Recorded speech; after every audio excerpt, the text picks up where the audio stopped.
The winter of my senior year of high school, I accidentally burned my family's home down because I left a candle unattended. It was one of those candles that had a flat bottom, so you could sit it on a desk and you could light it, but you really shouldn't leave it unattended, and that's exactly what I did. There's a whole story behind there, but anyway, it fell over and fell onto something flammable, and then, long story short, whole house went up in flames. And parents had insurance, and so my dad said this was the best thing that could ever happen to us because it gave them an opportunity to build their dream home. Nobody got hurt. We had lots of friends and family, and again, insurance money, and so we made out okay. And it was it was going into the spring of my senior year, so I was graduating, and I went off to college, so I didn't have to live around in the area where that devastating thing had happened. But the winter of my freshman year, I began to think about the things that I'd lost in the fire, and I become sad. I didn't realize that was what was happening to me, but it was. I would think about some shoes. There was this particular pair of platform, I still remember it today, this particular pair of platform shoes that had a dragon on the side of them that I got in New York when I went to a theater trip in New York, burned up in the fire. Playbills from actual plays that I'd seen on Broadway. Matthew Broderick, Taller Than a Dwarf. I remember seeing Taller Than a Dwarf on Broadway. That playbill burned up. There were other, I swear to you, I either had Shaquille O'Neal's rookie card when he was with the Magic or his early card when he was with the Magic. Either way, it burned up. And as I was thinking about those things, I was just sad. And I thought it was silly at the time, but now I'm old enough to realize, no, it wasn't silly.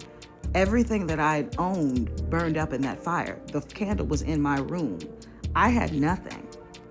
And it's funny, I was kicking myself because I'm like, it's just some stuff. But no, there were memories attached to those things. Again, those platform shoes I got when I went to a theater trip in New York without my parents. One of my first big trips without my parents.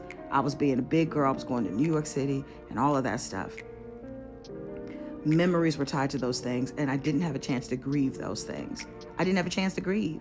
And so when you're thinking about the fires in California and people are losing things, it's easy for you, and there's some validity there. For people who have means, they can rebuild.